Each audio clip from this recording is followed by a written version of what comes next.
How to meditate. In this video, I'm going to cover a number of different areas of how you can get meditation to work for you. Meditation is my number one bit of advice to anyone that's looking to make changes in their life, to bring more positivity, to bring more happiness, to bring more productivity. Meditation can do all of that. It works wonders. And if people understood the benefits of meditation and how it does impact our life, more people would be meditating. Meditation, there's many misconceptions and there's a lot of lack of understanding of what it can do for us and how to do it. So I'm going to cover a number of areas of how we can make it really simple so you can start feeling the effects straight away. Meditation initially, for me, I really struggled with the idea of doing it. For me, I just thought it was more of a hippie thing to do. It was too difficult for me to concentrate. I had too many thoughts going on. And I'm met with this resistance a lot, especially when you're introducing it for the first time. So point number one, I'm going to ask you to let go of any preconceptions of what meditation is, to almost come into this with a blank canvas and being okay with trying it. And just know that the worst case, you're going to get some time out for yourself. In this crazy, chaotic world that we live in, just getting some time out for yourself can be life-changing. So at a minimal, you're going to get that. But I'm going to encourage you, give these little takes a go and see if you can start feeling the impact that meditation can have in your life. Setting the intention. Meditation is something that we need to do consistently. It's not just a one-time thing and we expect amazing results. And many people go into it expecting to feel a certain way or expecting something magical to happen. And in most cases, they're left disappointment. And from that disappointment, there's no real need to do it, and we just stop. Meditation should be something that we introduce into our lives daily. It should be a habit, but to make it a habit, we need to do it consistently. What I'm going to help you become more aware of is the changes that it has on your life, not so much the meditation itself, but the impact it has by doing it consistently. So the first thing is to set the intention of, for the next, let's say 7 days, every day you're going to meditate, or let's even lose the word meditation. Every day you're going to commit to 10 minutes of you time.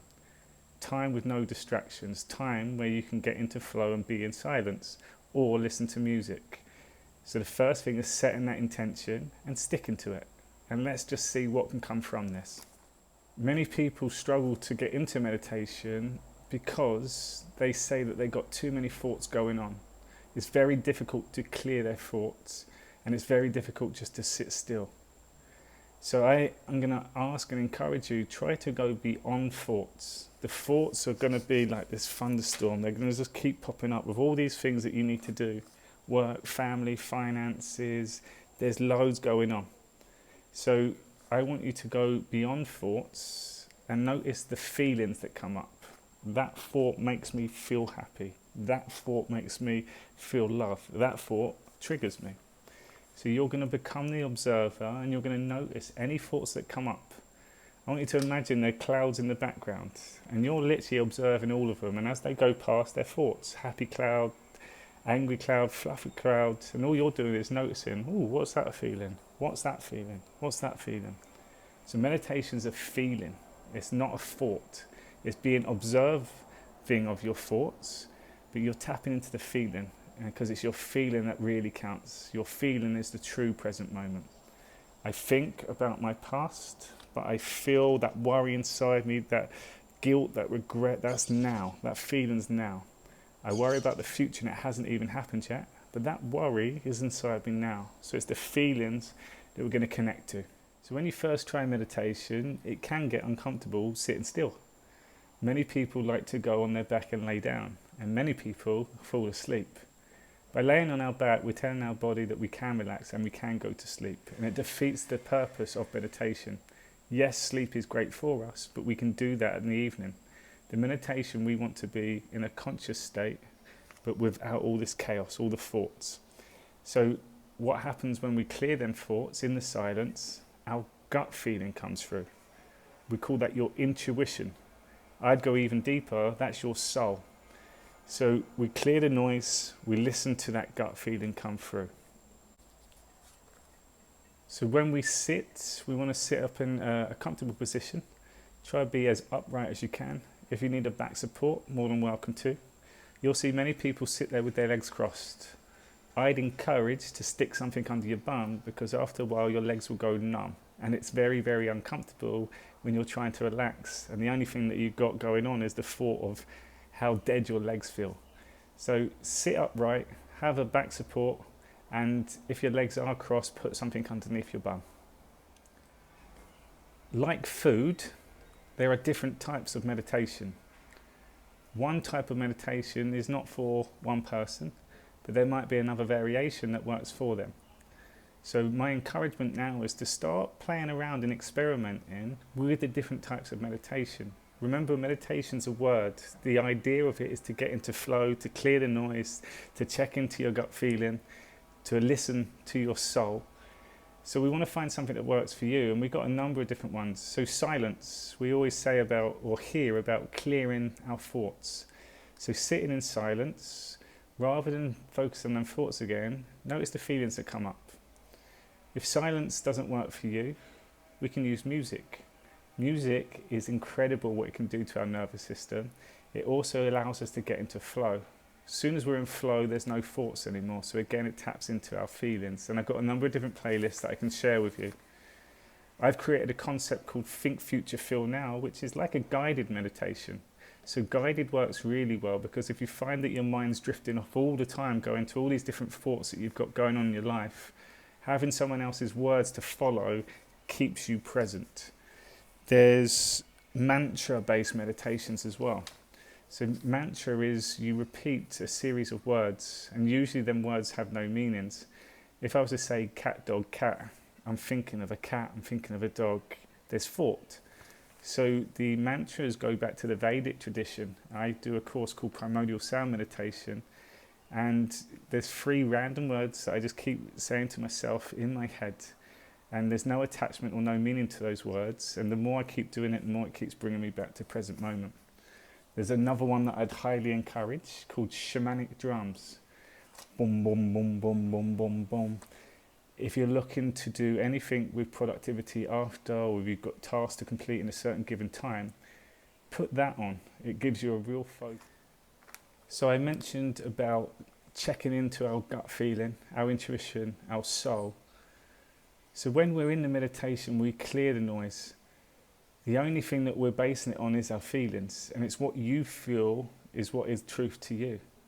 But it's trying to listen to that gut feeling, because our body is always telling us the answers. It's always showing us what we need to do next. Sometimes when we have that small opportunity for a silence, it's your body and your gut feeling saying, you've got to phone that person back, you've got to do that email, you've got to check your bank statements. That is fearful. So we come out of it and we focus on something else. We're not being present anymore. But once we can start sitting in this silence, to start with, all these panicky thoughts come through because your body's telling you what to do and you've never given it the space to be heard, that silence. But the more you get consistent of this, rather than the panicky things that you need to get done, once you sort that, then you're getting shown exactly what you want to do in life, your next steps, where to go, who to speak to. And that's the beauty of the meditation or the silence space, is the answers come within the silence. Another misconception with meditation is that notion of clearing your thoughts. Everything needs to be completely silent, completely still, and a lot of people get agitated from this and find it very difficult. One thing I want you to remember is thoughts always will come. The less time you're in silence, the more crazy thoughts you come, and it feels like it's constant. The more time you are consistent in that silence, there's more space between the thoughts, so you can start observing them more, and rather than getting caught up in them, you can start making informed decisions of what to do next, because you've got a gap in between. So the consistency is really, really powerful with this. The next thing with the meditations is, rather than thinking about silence, I want you to think of creativity. I think there's one part to the meditation where we do go into silence, we clear the noise. But once we're at this point, this is where the gut feeling comes in. This is where it gets more exciting. And this is where I'm going to challenge you to give this a go. The more creative we get, the more enjoyable it becomes, because it all becomes really real because you feel it. So whilst you go into this silent space, imagine you clear the noise and you've got this whole blank canvas now. Your job is now to create. And when your eyes are closed, that's when imagination kicks in. You can create whatever you want. So I encourage people on this past, present and future continuum. I want people to now go into the future. Start creating a life that you want. And whilst you're creating it, the thought of it, I want you to feel it all now. That feeling is the truth. That is the real present moment. And the more that you create in the silence, the more you vibrate at this new frequency, the more that you just start attracting what it is that you're creating within the silence. So there's 3 phases to our life. There's the awakened state, the sleep state, and I believe the next one is the meditation state.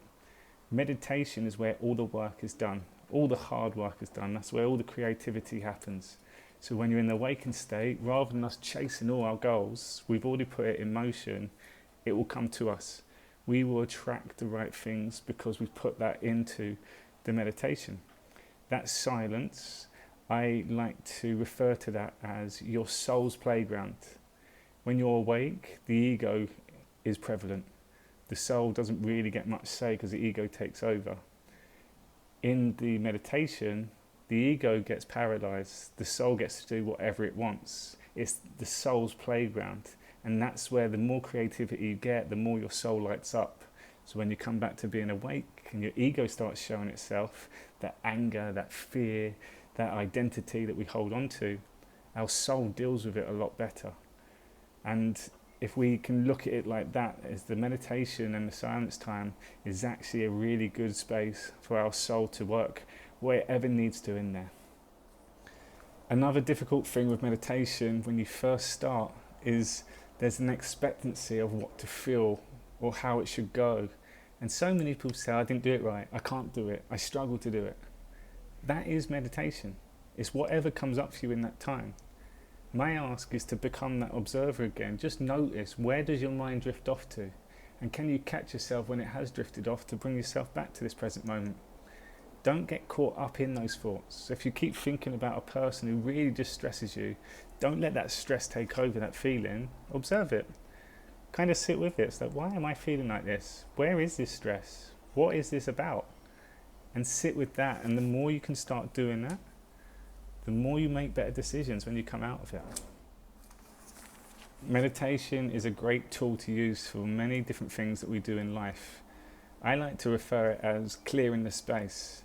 And if you haven't got a lot of time, which most people say they don't, at least 3 minutes you could do before going into your next task or activity. Let's say you've got a big meeting coming up at work. Too many people that I know, including me before, would have their diary. I'd finish one appointment at 7 and straight away I'd go into the next one at 8. Normally a bit unprepared, normally in a rush, normally overran. So to create the space, you literally just have 3 minutes where you sit there, no distractions, and set the intention of what you need to happen when you're going into this next appointment. And by creating that space, you'll see that you'll be on fire when you go into that new interview, when you go into that new meeting, when you're aiming to complete some task. You'll know what to do because you've given your space and the time to clear all this other clutter and noise, and then to focus on what the next action steps are. The more consistent you get with this, the better your outcomes will be, and the more focused you'll be. So that notion of I don't have time, if you dedicated 10 minutes a day for meditation, you'll have more time in your day. 100%, you'll utilize your time so much better, because whilst you're in this quiet time, you can work out really what it is that you need to do and what you can let go of. Other ways that you can do meditation is if you've got questions and you really need the answer, you just got to think, if I ask a question, I'm asking the universe, but my job now is to listen to what the universe says back. The universe is all made up of energy, which isn't a language, which isn't a noise, it's a feeling. So if you ask the question, sit in that silence and just know that there will be an answer that comes back. It's not always the answer that you want, but an answer will come back. And the more again you practice on this, the more exciting it gets, because I can just go now into a meditation, like the one that I'm doing for this video called How to Meditate. I sat with that question, how to meditate, what topics do I need to talk about? And as soon as I come up, I've got my pen and paper here and I'm in flow and I'm writing all the different bullet points of all the different topics that I want to discuss. And that was very, very quickly done. If I didn't have that meditation time, I would have spent hours trying to plan this video. And I've done that many times in the past as well. So we can use meditation to really help us with our next steps to take. And now the benefits of meditation. The first thing is meditation is the word. But if we don't like that word or we say it's not for us, just call it some time out for you. But what that time out for you does on so many different levels to our health, it's proven, it's science, and there's research papers galore of the benefits of meditation. It's free, everyone can do it. It doesn't take long at all, 10 minutes of your day to change your life. It's a no-brainer really, but people don't understand what it does. So from a health perspective, your sleep, your positive thoughts, your nutrition, you'll be more present. You'll recover quicker. You'll be able to deal with illnesses and injuries quicker because you're aware of them within that space. You'll be more calmer. You'll be able to make wiser decisions. You'll be able to make your next decisions on what to do next in terms of tasks, any fears or any dramas or anything that are around that holds you back. Meditation allows you to sit with them and then come up with a game plan of how to tackle them and to move forward. There's so many benefits to it. And meditation has completely changed my life. I do it every single day now. It's a non-negotiable. I actually look forward to meditation as the highlight of my day. When I mentioned about the creativity, I've got to a point now where I can design my own party. I go into it, I make it magical, euphoric, and then when I come out, I'll feel energized. But when I go back into it another day, I can go straight back into my creation, I can expand on it. And again, you can get really creative, and the only person within that space is you. So we can let go of judgment and just really enjoy the process. So a minimum requirement, 10 minutes a day, and that's the 10 minutes I look forward to most. I then end up doing more and more. And when I'm having my low days, I'm struggling, I'm getting held up, I just take some time out and I give myself the meditation, and it's truly changed my life. I'm in such a better place than I was 4 years ago, and I put most of it down to meditation first. Everything else has unfolded and gone in a positive way based on me being consistent with meditation. So I highly encourage people to do it. I highly encourage people to give this 7 days a go at least and be consistent and set that intention every day. And then work on playing around with finding a meditation that works for you, finding one that you enjoy. And if you want to bypass all of that, book in for a Think Future Feel Now experience, because it helps you just get rid of all the noise and really tap into that gut feeling. And the soul always has your answers.